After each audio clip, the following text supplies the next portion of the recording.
Hey everyone, I am a Ninja Turtles guy. There is a brand new movie that comes out in September for me. I hope that everyone has enjoyed it. Sucks that I have to wait, but anyway, Playmates did release a new wave of toys based on the brand new movie. They look incredible, so I had to buy them for my own collection. These all only just released this week in my city, but they might have been available for a while outside of my country, and they're all ranging from as low as around $22 each up to around $30 each. Little backstory for my relationship on the Turtles. I'm a 2000s kid, so the early 2000s cartoon was my favorite iteration. I watched some of the Nickelodeon TV show from the 2010s when I was still a kid, but I didn't follow the entire show all the way through.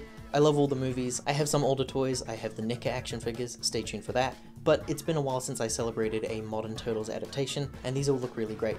Playmates is a pretty well-known toy brand, but I think their name is lesser known than, say, the likes of Hasbro or NECA or McFarlane. These toys are actually the first toys in years that I've bought that weren't from one of the bigger names in toys and collectibles. They look great, and I'm pretty excited. And here they all are out of their boxes. The wave consists of 4 turtles, as well as Splinter, Bebop and Rocksteady, Leatherhead, and Superfly. Seeing them all in stores was really cool. This city doesn't really stock a whole lot of brand new toys, so it was quite a rare sight. They're all really colourful, all standing at slightly different heights from one another as well actually. They do all feature the same articulation throughout. Each turtle can rotate their head, their arms can also move up and down, and there's bends in those elbows. The hands can rotate, but they can't bend. Most of the movement throughout the figures is either one or the other. They can either bend here but can't rotate, they can rotate here but they can't bend here. There's no hip movements, which makes it a little tricky trying to get the turtles to stand on their own. The legs can move forwards and backwards, and the knees have their own bends. The feet can rotate as well, but it doesn't really do too much good for them. It's interesting going from primarily Hasbro figures on this channel to these guys. They definitely remind me of my childhood toys. Each turtle has their main weapon accessory. Raphael is a bulkier figure than the other ones. His shoulders are broader, and he also has some slight damage around his shell. 2 sides are included, which can be displayed in his belt. He's the hardest one to get standing on his own. Leonardo's a bit more slender. His sash is really cool actually. It carries over his shoulders to his back.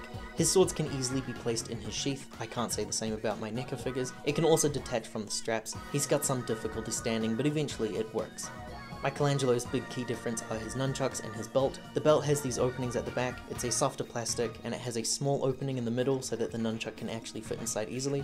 I have each handle crossing over each other. It seems to be the best way to go about it. He also has some trouble standing, but he was the easiest of the 3 so far. Donatello is probably the best figure, the most unique as well, which is great. He has an extra belt piece which wraps around his waist. It contains what looks to be a cell phone that can't come out. It's just a display detail.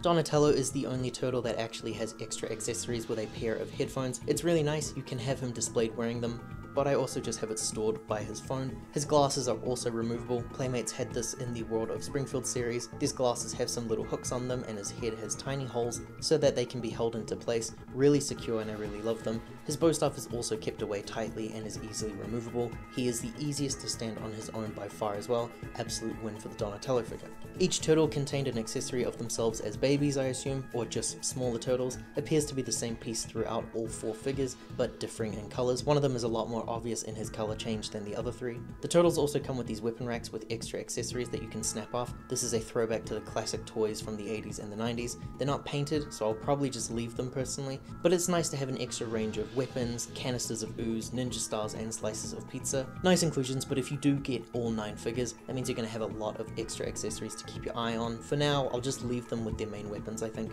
These Ninja Turtle figures are really great, and I think a highlight purchase of my year. 3 out of 4 of them have trouble standing, and I haven't quite figured out how to fix that yet, but I paid around the same price as 3 Hasbro figures for these, and I think that they contrast quite nicely with other turtles released over the years. So I think I will end up getting all of those extras like Splinter and the series of villains. I'm quite impressed with these figures overall.